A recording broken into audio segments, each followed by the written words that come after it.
ассалому алайкум тамошобинони гиромӣ. Нашри ҷамъбастии барномаи иттилоотӣ навид аст. Мустақиман манзури шумо дар студия. Малоҳат Назар Шозода.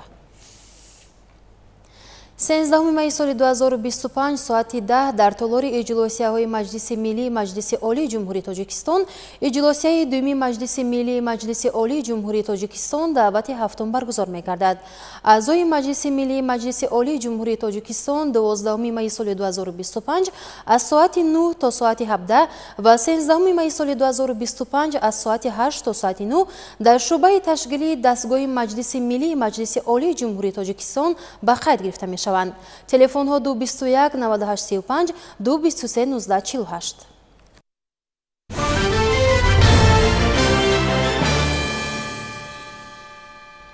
дар асоси дастуру супоришҳои президенти ҷумҳурии Тоҷикистон пешвои миллат муҳтарам Эмомалӣ Раҳмон дар ноҳияҳои Рашту Тоҷикобод сохтмони манзилҳои зист барои зарардидагони заминҷунбии шадиди рӯзи 13 апрел рух дода идома дорад. Бояд гуфт, ки ҷараёни бартарафсозии оқибатҳои офати табиӣ ва расонидани ҳама намуди кӯмакҳо таҳти назорати ҷиддии роҳбарияти давлату ҳукумати ҷумҳурии Тоҷикистон қарор дорад. ҳамкоронамон аз ҷараёни сохтмони хонаҳо ба зарардидагон дар ноҳияи Рашт гузориш медиҳанд. дар асоси дастури супоришҳои президенти ҷумҳурии Тоҷикистон муҳтарам Эмомалӣ Раҳмон ба оилаҳои аз заминҷунбии зарардидаи ноҳияҳои Рашту Тоҷикобод замин ҷудо гардида сохтмони хонаҳои истиқоматӣ идома дорад. гурӯҳи кории ҳукумати ҷумҳурӣ бо роҳбарии муовини сарвазири ҷумҳурии Тоҷикистон Зиёзода Сулаймон ёр ба рафъи бартарафсозии оқибатҳои офати табиӣ, барқарорсозии хонаву иншооти зарардида ва сохтмони манзилҳои нави зист барои оилаҳое ки хонаҳояшон пурра хароб гардида дидан намуданд.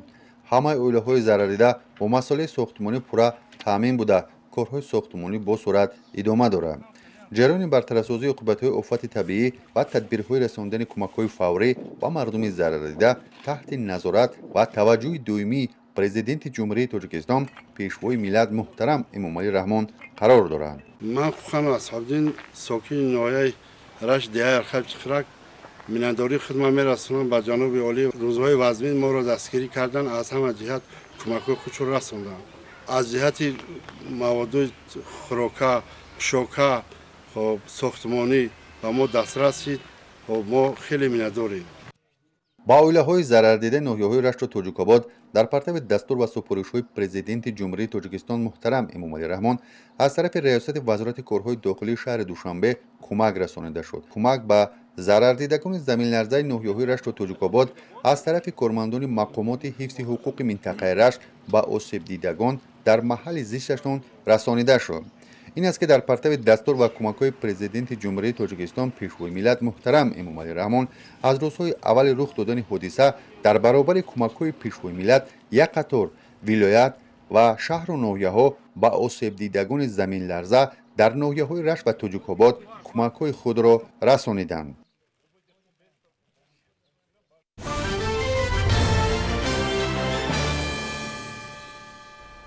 бо мақсади шарҳу тавзеҳи муқаррароти қонунгузории нав дар бораи истифодаи ғайриқонунии қувваи барқ аз ҷониби мақомоти иҷроияи ҳокимияти давлатии шаҳри Исфара гурӯҳҳои корӣ таъсис дода шудааст. аз ҷониби ин гурӯҳҳо дар байни аҳолӣ корҳои тарғиботӣ баромонда шуда аҳамияту зарурати истифодаи сарфакоронаи нерӯи барқ фаҳмонида мешавад. мавриди амал қарор гирифтани муқаррароти қонунгузории нав дар бораи истифодаи ғайриқонунии барқ дар шаҳри Исфара масъулинро водор намуд то гурӯҳҳои тарғиботӣ таъсис дода миёни сокинон корҳои фаҳмондадиҳиро пурзур намоянд. ба гуфтаи масъулин, пас аз тағйиру иловаҳо дар кодекси ҷиноии Тоҷикистон оид ба истифодаи ғайриқонунии барқ, масъулияти сокинон дар пардохти саривақтии маблағи барқ баланд мегардад. пардохти саривақтии маблағ ва истифодаи сарфакорона ва мақсадноки барқ бошад ба таъминоти босифати сокинон ва соҳаҳои иқтисодиёту иҷтимоиёт бо барқ мусоидат хоҳад кард. гурӯҳҳои кории таъсис намудии мақомоти иҷроии маҳаллии ҳокимияти давлатӣ дар тамоми кӯчаву хиёбон ва ҷойҳои ҷамъияти байни оммаи васеъ корҳои фаҳмондадиҳиро ба роҳ мондаанд. чунин вохӯриҳо бо сокинони ҷамоатҳои деҳоти Кӯлканд ва Чилгазӣ бо иштироки кормандони агентии назорати давлатии молиявӣ ва мубориза бо коррупсия баргузор гардид. масъулин дар ҷараёни онҳо оид ба тағйиру иловаҳо дар қонун ва истифодаи ғайриқонунии барқу паёмадҳои ногувори он сухан карда ҳамзамон мардумро ба муборизаи дастаҷамъонаву оштинопазир бо кирдорҳои коррупсионӣ даъват намуданд.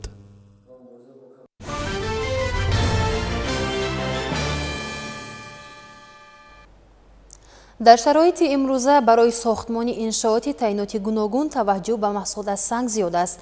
از این رو با دستگیری حکومت کشور شماره چنین کارخانه ها در مملکت زیاد کرده می شوند. در مقیاس جمهوری شماره چنین کارخانه ها به 16 عدد می رسد. از این شماره 3 عدد کارخانه کارکرد سنگ در ولایت مختار کوهستانی بدخشان فعالیت با ثمر دارند.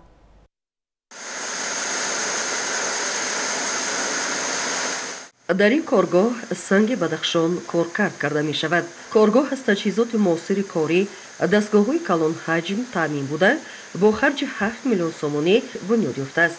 هنگام اجرای کارهای ساختمانی زیاده از 20 نفر با کار تامین می باشند. تکنولوژی ضروری از جمهوری مردمی چین آورده نصب کرده شده است. از روی لایحه اقتدار کارخانه در یک سال 20,000 متر مربع محصولات سنگ می باشد.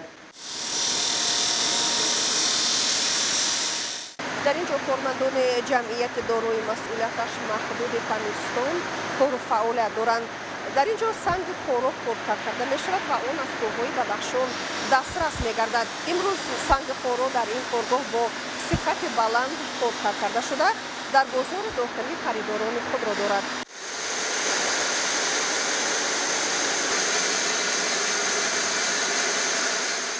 اشیاء خام کارخانه از حساب ثروت‌های داخلی تامین گردیده، این روند در معرفی محصولات استحصال وطنی مساعدت گذار می باشد. کارمندان در صحبت عرض داشتند که پیوسته دانش و مهارت و ملکه خود را صیقل می دهند. باید گفت که کارمندان جمعیت دارای مسئولیتش محدود پامیرستان و 3 گروه جدا شده. گروه یکم به انتخاب سنگ خوراک و کشاندن آن تا کارگاه بند می باشد. گروه دوم باشد در کارگاه با استفاده از تجهیزات درکاری طبق درخواست فرمایشگران سنگ را ساخت معین و قالب بخشیده کارکرد می کنند. گروه سوم باشد سنگ را نصب و طبق درخواست جایگزین می سازند و با همین فرمایش پاره به اجرا رسانیده می شود. باید گفت که در زیبا و پرتراوت نمودن راههای پیاده‌گرد و جایهای گشت و گذار مردم در حدود شهر محض از سنگ‌های ساخته شده کارگاه پامیرستان استفاده برده شده است که زیباگی مرکز ولایت را دوچند نموده است. باید گفت که جهت صفت بلند محصولات توجه ساکنان مرکز ولایت به این کارگاه زیاد شده. متخصصان آن قید داشتند که اگر این روند افزایش یابد امکانیت هست که تعداد کارگران تا 100 نفر زیاد کرده شود.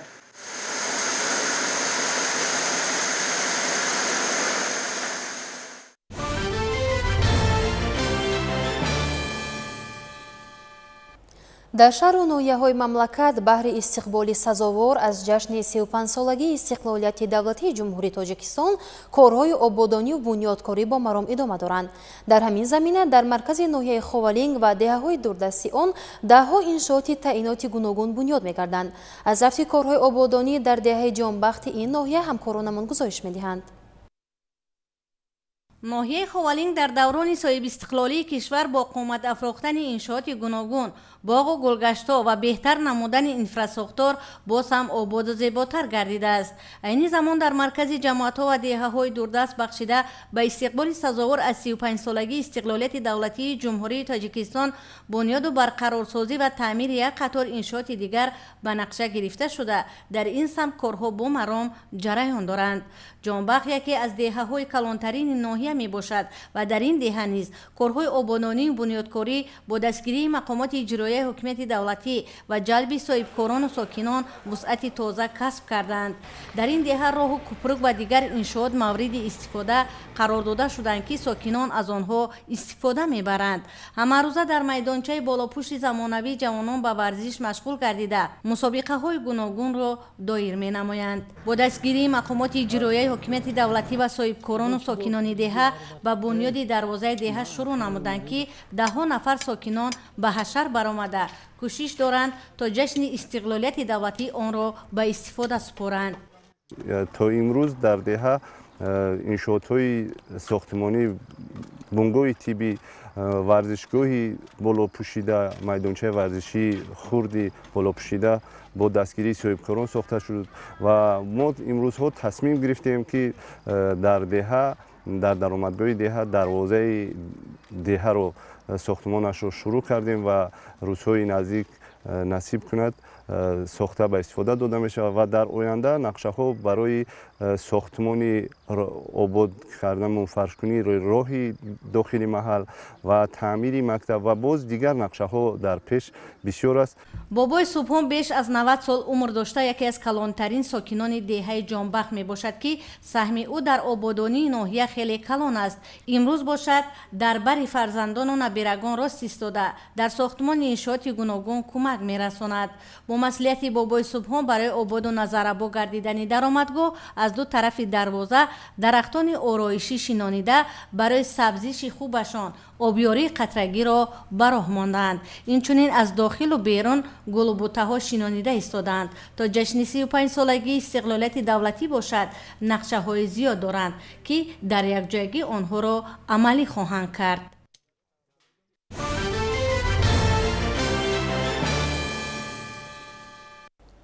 کشاورزان ولایت ختلان از اقلیم و آب و هوای مساعد مقصدناک استفاده کرده همه سالها یکی از اولینها شده محصولات گوناگون کشاورزی را به بازار میبرند. مثلا تا امروز اگر دهقانان وادی وخش بازارهای داخلی را با محصولات بروقتی و سبزیجات تامین کردند، اکنون باغداران به جمع‌آوری حاصل باغات نیز شروع نمودند. گزارشی همکاران ما نظامی‌الدین عیسایی و فیروزجان قربانوف از رفت جمع‌آوری زردآلو در ناحیه قبادیان نقل میکند.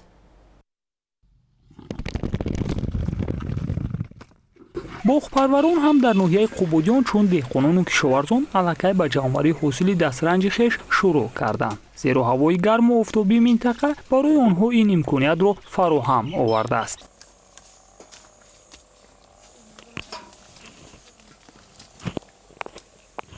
بیش از 10 روز است که کاری باغداران و سهامداران خواجگی نهالپروری ناحیه قبادیان همین گونه به درختان پربار برآمدن و جمع‌آوری کردن حاصل است.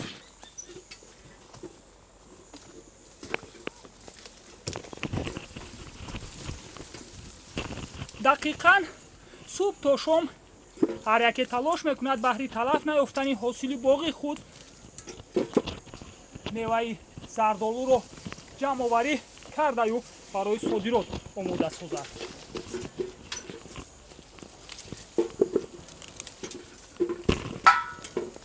در خواجگی 6 گکتار زمین وابسته کرده شده است که از زمین 31 گکتارش باغ‌های میوه دهنده می باشد. در عین حال خواجگی 17 گکتار باغ‌های زردآلو دانکدار می باشد که از زمین 10 گکتارش میوه دهنده است. 25 تن 300 کیلو نقشه‌بندی شدگی از زمین حاضر 12 تن صادرات کردیم. با دوام دارم. حاصل امسال به حد نزد. خریدار ای خارجی آماده خودشون 3 سامانی سر زمین آماده خرید است.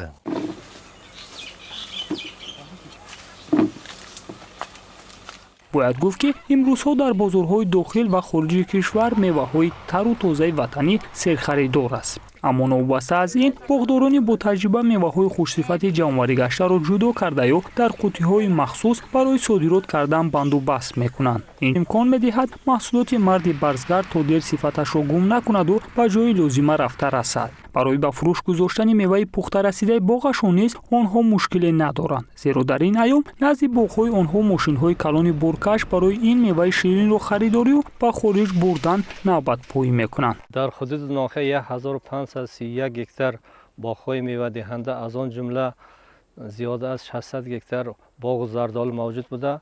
امروز جمع‌آوری حاصل زردآلوی پیش وزک آغاز گردیده. الکی دهقانان حاصل آن را جمع‌آوری نموده به فدراسیون روسیه و دولت قزاقستان بیشتر صادرات شده ایستاده است. تا امروزه زیاد از 300 تن زردآلو و زیاد از 20 تن گیلاس به خارج کشور صادرات کرده شده است و تا آخر موسم صادرات آن زیاد از 700-800 تن را در بر میگیرد. سهامداران خواجگی نهالپروری ناحیه یکی از آن باغپروران فعال منطقه هستند که تلاش می‌ورزند تا سری وقت حاصل پخته رسیده باغ خود را خونوچین کنند و دور نرفته از خواجگی به دست صاحبکاران سپارند.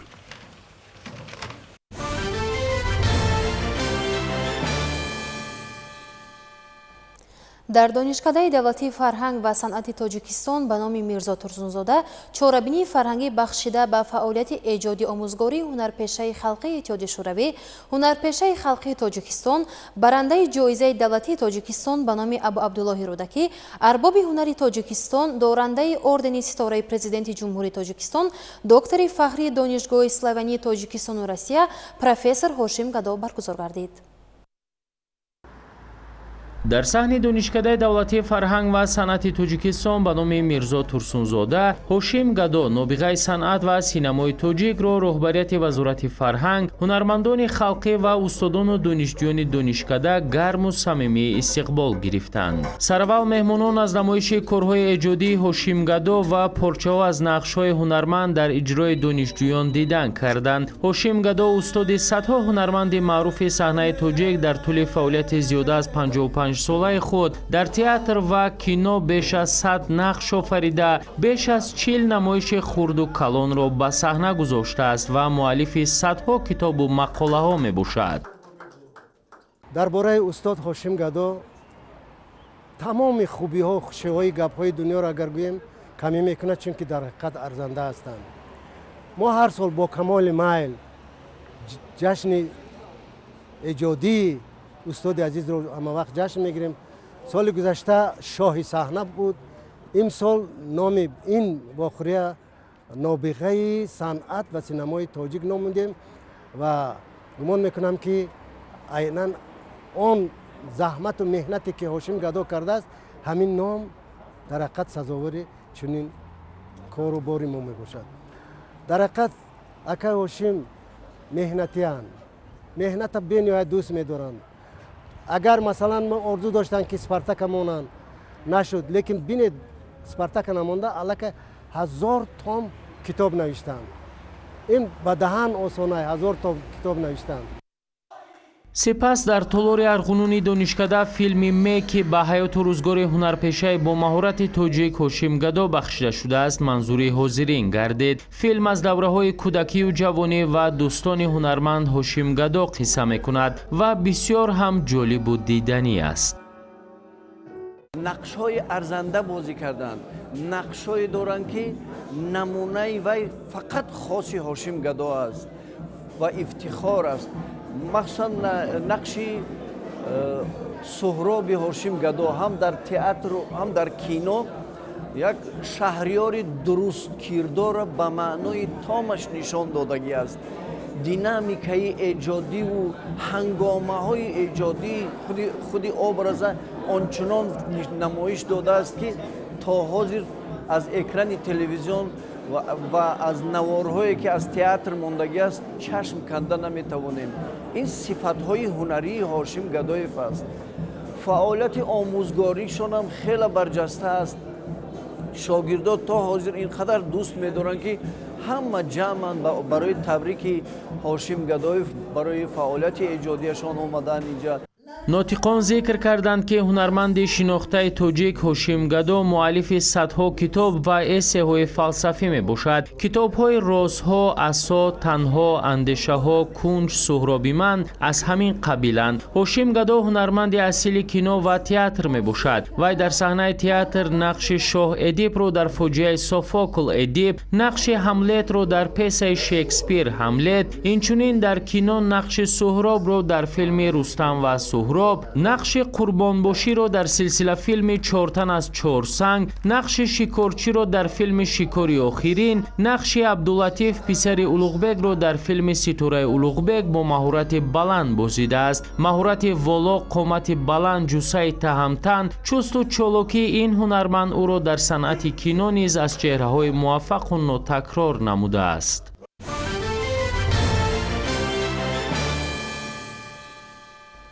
در شهر دوشنبه با ابتکار رهبریت دانشگاه ملی تاجیکستان در موضوع تطبیق نظریه در عملیه همگیری علم با استحصالات در روند رقمی کنونی بخشیده به اعلان سالهای 2025-2030 سالهای رشد اقتصادی رقمی و اینواتسیا فوروم جمهوریوی برگزار گردید. در فوروم نمایندگان وزارت و اداره‌های دولتی و دانشمندان و محققان اشتراک و وابسته به تطبیق هدف‌های حکومت جمهوری تاجیکستان در سمت تحکیم رقمی کنونی در ساحه‌های گوناگون تبادل افکار نمودند. فوروم جمهوریوی تطبیق نظریه در عملیه همگیری علم و استحصالات در روند رقمی کنونی بخشیده به اعلان سالهای 2025-2030 سالهای رشد اقتصادی رقمی و اینوواسیا در دانشگاه ملی تاجیکستان نفرانی را به هم آورد که جهت رشد این ساحه و عملی نمودن هدفهای حکومت کشور در این سمت دست به کارند.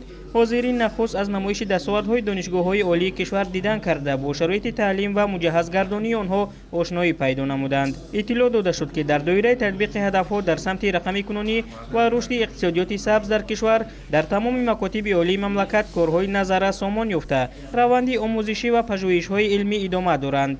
در قسمت دومی همایش ناطقان برآمد کرده ابراز داشتند که تمایل‌های رشد اقتصادیات جهانی بازگوی آن است که اقتصادیات جمهوری تاجیکستان نیز به مانند دیگر کشورهای ترقی کرده در حال رشد قرار دارد، خصوصا با مقصد تحکیم اساسهای اینستیتوسیونالی اقتصادی رقمی، رشد اینفراستراکتور اطلاعاتی و کمیونیکاسیونی در تمام کشور، رقمی کنونی ساحه‌های اقتصادی ملی و جهت وسعت بخشی روند عملی نمودن اقتصادی رقمی. کشور ما هنوز سالهای 2000 این جانب تدبیرهای ضروری را راه‌اندازی نموده در این سمت به نتیجه‌های نظررس نائل گردیده است. قبول برنامه‌های دولتی بابت کامپیوتر کنونی مؤسسه‌های تعلیمی و امثال به این نمونه عالی این تدبیر است، یعنی با مقصد جاری نمودن اقتصادی رقمی و سبز، افزایش درآمد بودجه، سوداگردانی روندهای به قیدگیری و رشد ساحه‌های اقتصادی ملی. جمهوری تاجیکستان هنوز از اول سالهای صاحب اختیاری دست به کار است و در این جاده به دستاوردهای ارزنده نائل گردیده است. نظام‌های معاصر آماده کردن متخصصان در شرایط رشد اینوواسیونی اقتصادیات، تنظیم حقوق تجارت الکترونی در جمهوری تاجیکستان، توابط تیار کردن کادرهای ساحه تکنولوژی و سیستم‌های اطلاعاتی در شرایط رقمی کنونی اقتصادیات و امثال به این از موضوع‌های بودند که در کار همایش مورد تحلیل و بررسی کارشناسان قرار گرفتند.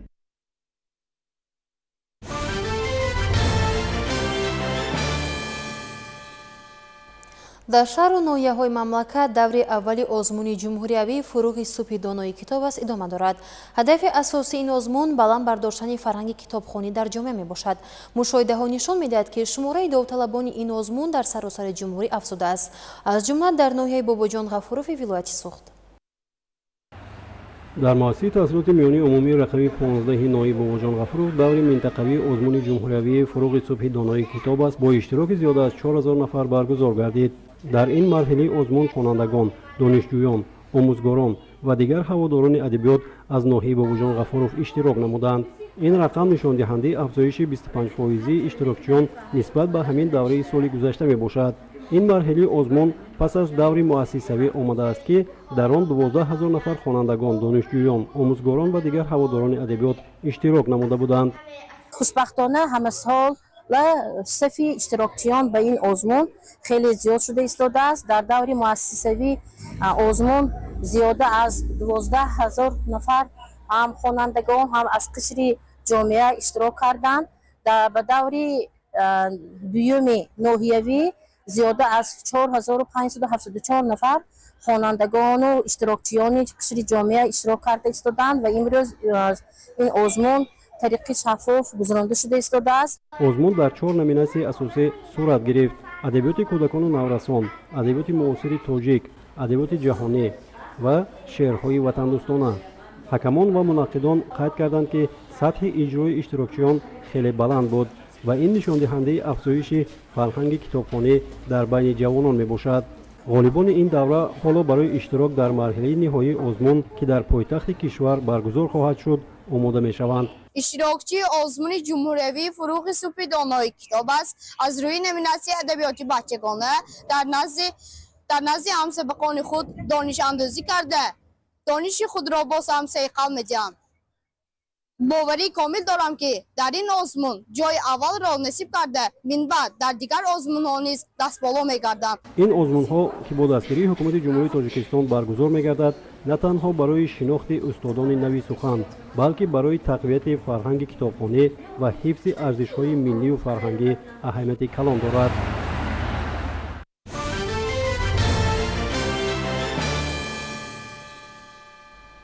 در دوره ناحیوی ازمون جمهوریوی تاجیکستان وطنی عزیزی من در ناحیه واسه از روی نومیناسیون‌های پیش‌بینی شده 300 نفر داوطلب اشتراک نموده وابسته به ژانرهای در نظامنامه تصدیق گردیده هنر و مهارت خود را سنجیدند.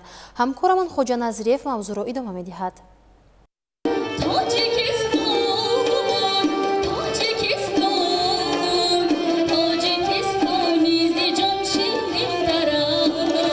عدالت طلبکова یکی از داوطلبان دوری ناحیوی آزمون جمهوریوی تاجیکستان وطن عزیز من در نامیناسیای سرآیندگی ناحیه واسه را معرفی می‌نماید. وقتی که او سرود می‌خواند آواز فارم و شیرینش توجه مخلصان و داوران را جلب نموده است. او را صمیمانه استقبال گرفتند.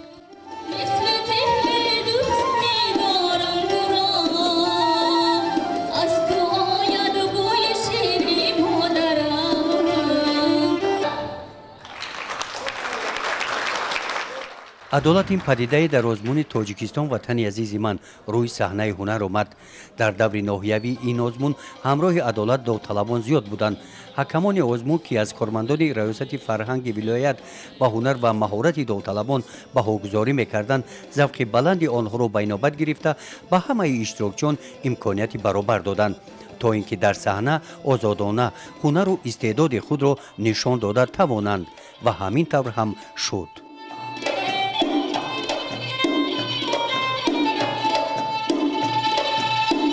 آزمون تاجیکستان وطن عزیز من با مقصد دریافت استعدادهای نو در ساحه صنعت موسیقی و سرایندگی، تصویری و دیزاین، بلند برداشتن مهارت کسبی و زیبایی شناسی وابسته به سن و سال ذوقمندان زیاد را از این ناحیه مردمش فرهنگی شناخته شده به این آزمون جمع آورد. در بخش صنعت تصویری هم اشتراکچیان نهایت زیاد بودند. در این آزمون با هنر و استعدادشان اشتراکچیان نشان داده توانستند که با سنت‌های نیک اجدادی ارج گذاشته به تقویت دادن سطح کسبی خویش، آفریدن اثرهای نوی موسیقی، آفرندگی، انتخاب نمونه‌های بهترین آهنگ و سرود، کلکسیا و اثرهای رسامی انعکاس کننده فرهنگ گذشته و امروزه ملت تاجیک توجه دارند و با دستگیری استادان روی صحنه آزمون نشان دادند که در این سمت نقشه‌های خود را عملی می‌سازند.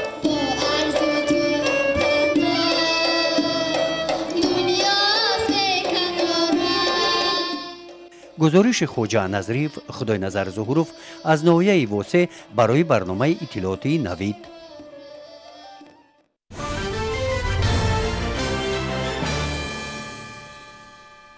با تشبث بخش کار با جوانان و ورزش شهری سر در باغ و فرهنگ فراغتی شهر مسابقه های ورزشی ششکه و شاهمات برگزار گردید. گزارشی همکارانمان بختیار قادرزاده و محمد علی حفیظов از جریان این مسابقه های ورزشی. چورابینی ورزشی با اشتراک جوانان که به ورزش و رشد ذهنی توجه دارند صورت گرفت. مسابقه که در سطح خوب تشکیل شده بود با هدف ترغیب و تشویق ورزش اینچنین رشد و کمالات ذهنی دایر شد. در این چورابینی ورزشی نمایندگان کمیته کار با جوانان و ورزش نزد حکومت جمهوری تاجیکستان اشتراک نمودند. مسئولان از شیوه خوبی برگزاری مسابقه و اشتراک فعالانه جوانان ستایش کرده و مسئولان بخش کار با جوانان و ورزش شهر حصار منتداری بیان نمودند. تأکید گردید که مسابقه ورزشی نه تنها برای جلب جوانان به ورزش بلکه برای مستحکم کردن دوستی و همبستگی بین جوانان و مردم محل اهمیت مخصوص دارد. همچنین در دهه گچک جماعت دهات دهقان‌آباد نیز با اشتراک مهمانان نمایش و چورابینی‌های ورزشی خوانندگان مؤسسه تحصیلات میانه عمومی رقم 24 برگزار گردید. محصلین مؤسسه با ذوق و مسئولیت چورابینی ورزشی را در سطح بلند تشکیل کرده نمایش‌های گوشتین ملی و بندکشی را برای مهمانان پیشکش نمودند. چورابینی با مقصد تربیت جسمانی و ترغیب طرز حیات سالم در میان جوانان برگزار شده برای رشد ساحه ورزش در محل مساعدت می‌کند. در جنبسته چورابینی مسئولین به خوانندگان و مربیان منتداری بیان کردند.